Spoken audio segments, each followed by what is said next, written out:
So, with the theme of decluttering in mind this February, we're going to kick off with a 2-part episode where I'm going to be talking about decluttering your work schedule. This is Executive Coaching with Maya, where we tune in to work and lives that feel spacious, abundant, and aligned with who we truly are. To me, decluttering is one of the themes for the start of any new year. And I think it's really important that when we think about getting organized, we're not just thinking about our physical spaces or organizing our files. These all help, obviously. And what they give us, I guess, is a sense of clarity and space and enable us to think more clearly. But time is one of our most valuable resources. So there's no point having a clear desk, but a really cluttered, hectic schedule at work, for example, which feels very busy, but doesn't necessarily feel like it's taking us where we need to get to.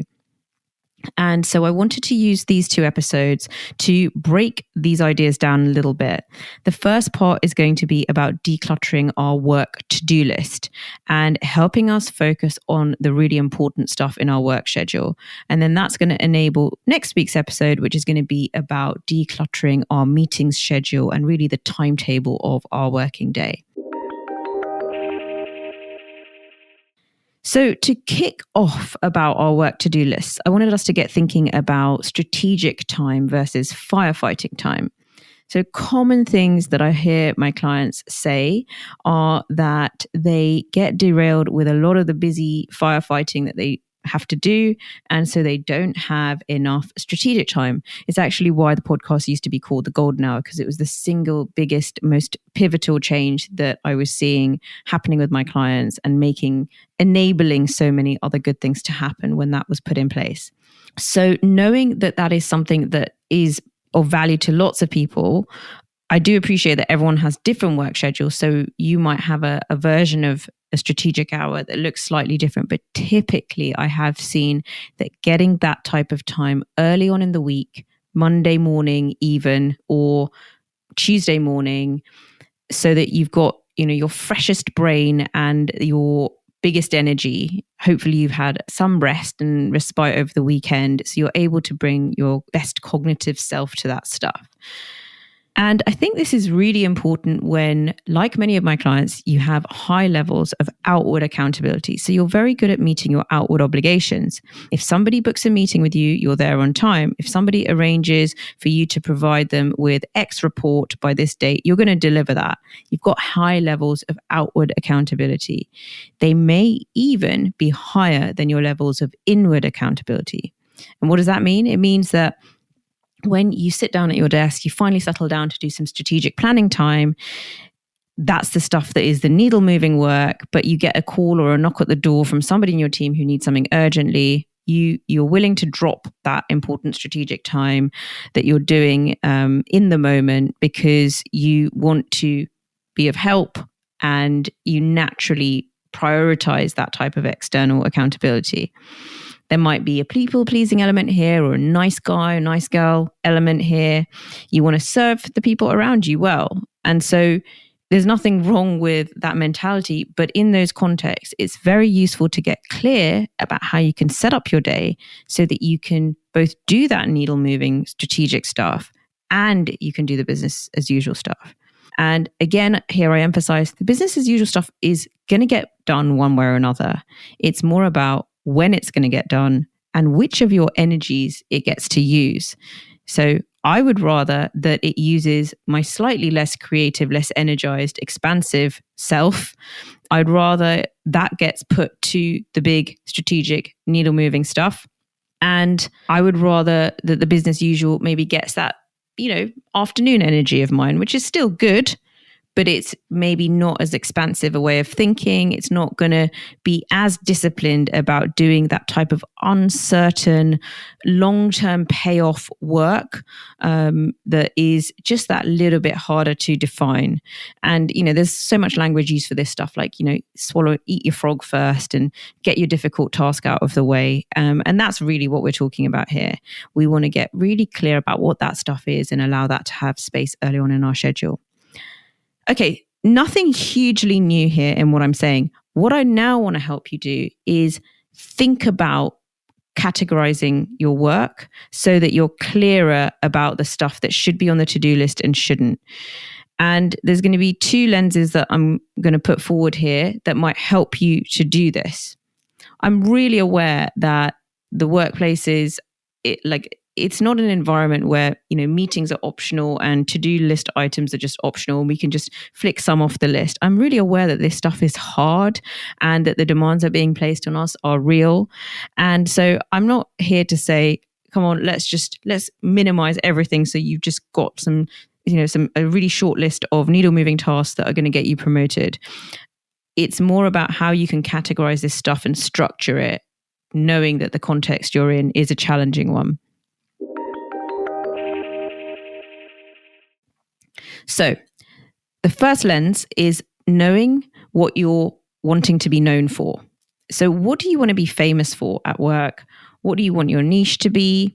This can be a real relief to get clear on, because it then means that you don't need to be good at all of the things. And you might want to refer back to the Career Capital episode a few episodes ago. But fundamentally, I think this is when work starts to become really exciting and fun. Let's say you're in a slightly larger organization and you can find ways that both serve your organization, but they're also uniquely you. They make you come alive, play to your strengths. That's going to be such a win-win combination. And I'll give an example here. I had a female client in the entertainment industry who really cared about increasing opportunities for other Black women.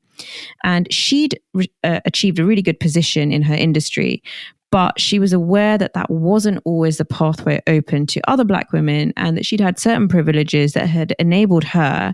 And she really cared about making it a more attainable progression for other such women. So she managed to get herself into the top level board discussion on these matters, because nowadays these things are happening, right? There are these committees and there are these boardroom conversations happening. This meant that she was having board level conversations and she was in regular contact with her chairman, who, was quite an exclusive person to have access to. This meant that when her boss, who she was sort of doing a bit of a job share with when her boss returned from maternity leave, when she returned, there was a bit of clarity required about who was doing what and who was attending which meetings. And a lot of these meetings that my client had been able to attend while her boss was on mat leave were now maybe going to be taken away from her.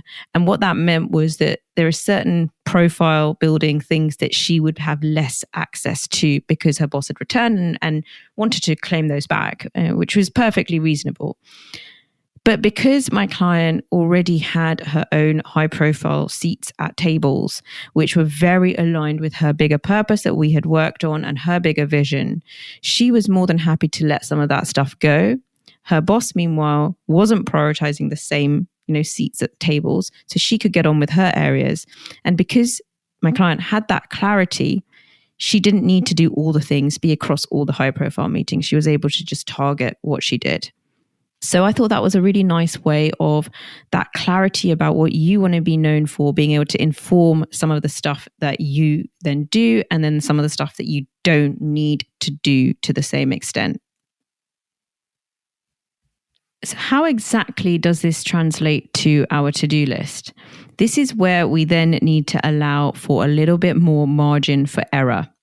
So often my clients are people that have been very reliable and good at delivering, saying yes to things, and they don't have a high error rate. They're not the kind of people that need to be chased on stuff. They're proactive, right? Now, when you start to develop more of your area of fame or expertise that you're known for, you can allow a few areas to be not quite as perfectly served. And I say this very gently because I know that it's not easy in practice to then start to have areas where you might allow for a bit of room for error, or that you might have to be chased on things because you're not being as proactive perhaps as you were before. And if you've done that kind of thinking and you've clarified, where the things that you want to be known for, it's a lot easier to have some areas that you're not as good at. But you're then moving away from that type of generalist good behavior to having more of a specialist expertise. And so the example I'm going to give here is one that Tim Ferriss has used, which is, it's a bit dated, but I think it's quite memorable, which is, it's sort of like allowing your library books to get out of date. So do you want to be the kind of person who never quite gets to their big important stuff, but all of their library books are, on time and ticked off? So that's kind of the little stuff. So you're not accumulating any library fines. Or what Tim would advocate is, let those library fines rack up because you're so busy focusing on the most important stuff. And it's okay to have those library fines racking up. This example has actually stayed with me over the years. So I do want to share it and sort of emphasize it here, because when we're in the moment, it's annoying, right? It's annoying to rack up the so-called library fine, whatever that is in our current lives. It's annoying to be chased for this little thing and that little thing. And really, when kids are then involved, it's even more stressful, because you do not want to create lateness for your child. You don't want to return a slip late, that type of thing. So the stakes get higher sometimes when you have other people dependent on that in other areas of your life as well. But it's still a good distinction to make, because we still have an overwhelming to-do list, right? So we still have more to do than could fill any given day or week or month. And so we still need to find ways of prioritizing. And it's very easy to just otherwise pander to the loudest voice chasing us, or the person that kind of makes us feel a little bit bad that we've done it late, rather than serving what we know is going to be the more important stuff. And this is where I want to build in this idea that we want to have some error. We want to have some areas that we are being chased on. I do remember when I first started in a new role, and I had some peers and they were relatively new as well, and they'd sent some invites. And when I see invites coming into the calendar in this Timothy Ferriss thing, I'm like, look, I'm not trying to get to inbox 0, because that's a false economy. I'm not trying to answer to every single email. I'm going to scan what comes in. I'm going to understand what are the most important things, and I'm going to reply to those immediately. When I then sat down with these colleagues, they said to me, oh, you don't seem to have replied to any of our meeting invitations for these certain meetings. And I said, well, yeah, I mean, I can see them in the diary. I can't see any problem with them right now, but I haven't got to the act of ticking those off yet. And I thought it was really interesting, because people will challenge you if you adopt this approach, right? People will say to you, oh, you didn't reply to X, or you didn't do Y. And this is that noise that can become quite loud in our minds and make us just do the busy work. But if we are known for certain things, really good at those certain things, we're not going to be replaceable. People aren't going to, think that we're poor performers because we allowed a few things to accumulate. It's okay. We're focused, and we know what the real priorities are. Okay, let me jump up to the second lens that can help you with reducing or decluttering your to-do list. This is the distinction between promotable versus non-promotable tasks. Now, the idea here is that we have a lot of work that is necessary, but it's not going to be the stuff that is going to move the dial in a way that gets us the promotion, the bonus, the opportunities that we desire in our careers. And so I'm not saying that we don't do the non-promotable work, but again, we get very strategic about how we structure our time so that we prioritize our energies for the promotable work, and we allow the other stuff to slot around. We know it's going to get done, but we're not going to allow it to occupy the biggest spaces in our day. And we're going to get a lot more judicious and critical about how we take those things on. So imagine your appraisal. So most of us have some form of appraisal in an organization. It could be annual, it could be 6 monthly or quarterly, but let's say it was in a year's time.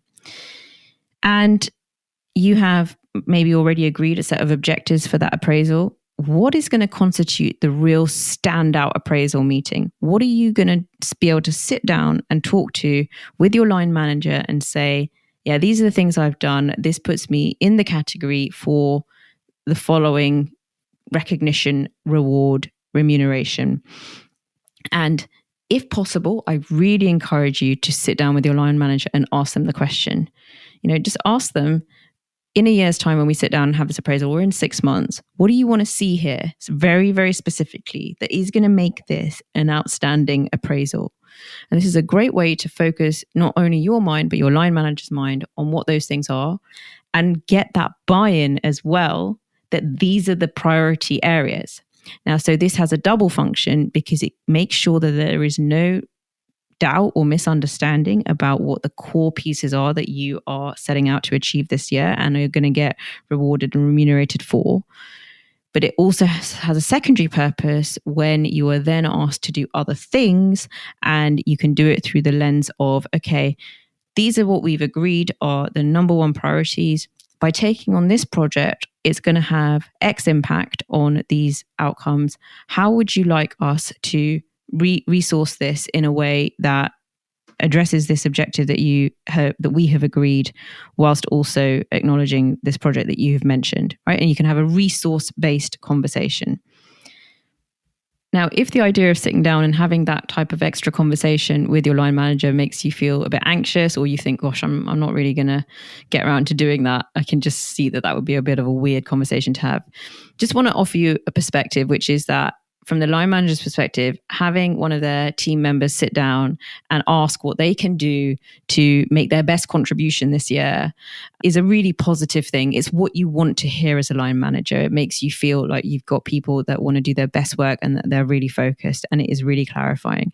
So I do encourage you to have that conversation. It will make your life easier as the year unfolds, and it offers a really good reference point as other things crop up during the course of the year to be able to measure against and say, hold on, I'm being asked to now do X and Y. How does this fit with these objectives? And what needs to change? Do we need to adjust the objectives and realign? Or do we need to look long and hard at this additional thing and see how it can realistically be slotted in? Because resources are finite. And in practice, I know this is hard for my clients. I have worked with many a client on how they push back, because I understand we're not always in these really beautiful environments where everyone is super understanding. Some of my clients are in companies where there's a lot of pressure being put on them, and they do have to absorb a lot of that pressure. And there's not always a sense that there's a choice about what they're being asked to do. But I have supported them to find ways to, at some point, push back, because ultimately we are not an infinite resource. We only have a certain amount of time and energy each day. And so one thing that has worked for my clients is, let's say you're being put on the spot and being asked to take on X and Y, to calmly say, look, this looks really interesting. Let me understand a little bit more. How does this serve the overall company? Ask whatever questions you need, and then just say, thank you so much for this opportunity. Let me go away and check it against all of our other objectives and timeframes, because I know that what you've presented here looks good, but I know there's going to be some additional components to this, and I want to make sure they're factored in. And then let me come back and suggest whether this is going to be viable, or whether something else needs to be parked to enable this to happen. So it can be quite easy in the moment to feel quite stressed. And if you push back in that exact moment, you could seem either defensive or reactive, and you may not want to give that impression. But to be able to calmly accept what is being offered on the table in terms of a project, and be able to calmly say, look, give me a little bit of time to work through this, is a really nice way to be able to have that resource-based conversation. I do see sometimes my clients falling into that trap where they almost see themselves as the shock absorbers inside the organization. They're leading a team, and they also have to report to management levels, and they've always been seen as the reliable high performers, and they feel like they need to sustain that momentum going forward to almost deserve their position. And that can be really challenging for the individual. It's not necessarily sustainable. And so I really want to encourage here that type of conversation and back and forth to say, okay, where do you see there being flexibility in these schedules that we've got, because we're being asked to do X and Y? That's not all going to be viable. If you're going to take it to an extreme, and take the kind of Cal Newport slow productivity, push back to say, look, it's much better that we get X and Y completed first, and then we move to this task. Otherwise, everyone's just going to get really unstructured and disorganized, and we're going to lose time anyway. So we have thought about what we want to be known for, and therefore what we might allow to not have as much of our energy around the edges. And that stuff can therefore help us to refine our to-do lists. And we've also thought about what are promotable versus non-promotable tasks, and how do we push back when we're being repeatedly asked to do lots of non-promotable things. Getting that clarity with your line manager based on your objectives serves as a really useful discipline. And remember that if you're being asked to do lots of unstructured things and you're having lots of demands placed on you, it may well be that at that management level, there isn't the level of organization that you are now trying to offer. And so it's up to you to advocate for yourself. And I did see a quote somewhere this week, which was something like, no one else is going to advocate for you inside your organization. There's no mystery sort of design here, in which everything has been perfectly thought out. The chances are, if stuff is being piled upon you, it hasn't necessarily been filtered sufficiently at the level above. And then that is your job, not to just absorb all of the shock and be a good member of the organization and be a good, a good boy or a good girl. Like, you want to be able to push back so that even if they're not being as judicious and strategic about it, you are.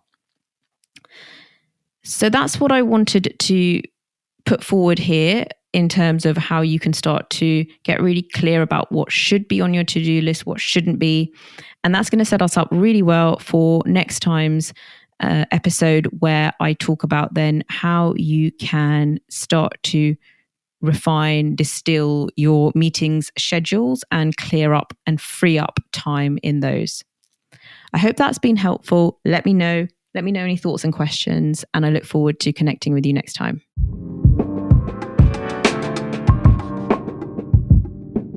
Thank you for listening to the Golden Hour podcast. If you found it valuable, please forward it to others who you think might benefit from listening, and be sure to subscribe to get the new episodes when they release. And if you're listening on iTunes, please leave a rating or review, as it really helps the show to grow. You can find me at Maya Goodker on Twitter and Instagram, and you can find links to what we cover in the episodes in the show note. Thanks for listening, and see you next time.